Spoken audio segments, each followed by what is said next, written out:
اور شمار کر کے رکھتا ہے، لیکن انسان یہ جان لے، تو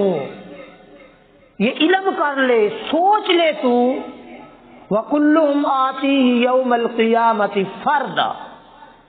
کل قیامت کے دن تو اللہ کی بارگاہ میں تنہا پیش کیا جائے گا۔ یہاں دنیا کے جتنے بھی ہمارے رشتہ دار ہوں گے، عزیز و اقارب ہوں گے، محبت کرنے والے، معاون، مددگار، وہ سارے کے سارے قیامت کے دن اللہ نے فرمایا وہ تمہارے ساتھ ہے۔ یہاں پہ ہم لوگوں نے کوئی عمل کرنا ہو، کام کرنا ہو، تو اپنی برادری کا کوئی بندہ ساتھ لے لیتے ہیں، ایک سے نہ کام چلنے والا ہو، دو چار لے لیتے ہیں۔ کسی کے ساتھ کوئی معاملات دنیا ہو، ان کو سدھارنے اور سمجھانے کے لیے، سلجھانے کے لیے ہم کیا کرتے ہیں، اپنی برادری کا کوئی بندہ لے لیا، بھائی لے لیا، کوئی اپنے گاؤں کا چودھری لے لیا، کسی کو ساتھ لے کے ہم چلے جاتے ہیں، یہ معاملہ خراب ہو گیا ہے، اس کو میں نے سدھارنا ہے۔ ایسا ہے کہ نہیں ہے؟ تو اللہ پاک نے فرما دیا یہاں دنیا میں تو تم لوگ معاون اور مددگار لے کے آ جاتے ہو، جائیداد اور پیسہ لے کے آ جاتے ہو، دنیا کا معاملہ تمہارا سلجھ جاتا ہے، لیکن یہ یاد رکھ لو قیامت کے روز، یوم آخرت میں جب اللہ حساب کتاب تمہارا کر رہا ہوگا، اس وقت تمہیں اکیلے ہی میزان پہ آنا پڑے گا، اکیلے ہی عمل کی دنیا میں آئے گا، کوئی رشتہ دار ساتھ نہیں ہوگا۔ یہاں تو بیٹا باپ کا ساتھ دیتا ہے، باپ بیٹے کا ساتھ دیتا ہے، بھائی بھائی کا ساتھ دیتا ہے، رشتہ دار کا ساتھ دیتا ہے، لیکن وہاں قیامت کے روز کیا ہوگا؟ اللہ پاک نے فرمایا انسان کوئی تیرا رشتہ دار نہیں ہوگا، نفسا نفسی ہوگی، ہر کوئی اپنی فکر میں لگا ہوگا۔ تو اس لیے اللہ پاک نے یہاں پہ سمجھا دیا کہ آج دنیا میں تو تیرے رشتہ دار ہیں، ان کے بغیر تیری زندگی ناممکن ہے، مشکل ہے،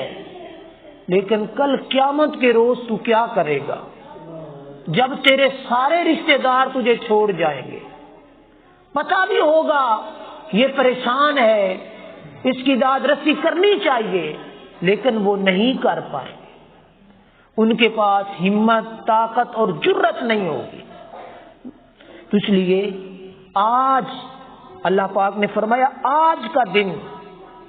یہ دنیا کا دن، آج انسان تیری فکر کا دن ہے،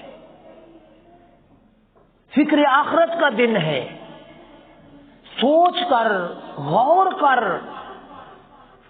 جہاں دنیا میں کوئی چھوڑ جائے تو کتنی پریشانی ہوتی ہے، جب آخرت میں عدالت اللہ میں پیش ہوگا تو اس وقت کتنی پریشانی اور تکلیف محسوس کرے گا جب سب چھوڑ چھاڑ جائے۔ تو اس لیے رب تبارک و تعالی نے فرمایا کہ اپنے آپ کو، اپنے اعمال کو، اپنی زندگی کو اچھا اور خوبصورت بنا، احسن تقویم کا پیکر بنا، اور پھر ساتھ ہی فرما دیا ان الذین آمنوا، یہ پہلے مطلق بات فرما دی کہ جن کو تو گن گن کے رکھتا ہے، دوست بناتا ہے، پیسہ جمع کر کے رکھتا ہے، تو یاد کر لے قیامت کے روز نہ پیسہ ساتھ جائے گا،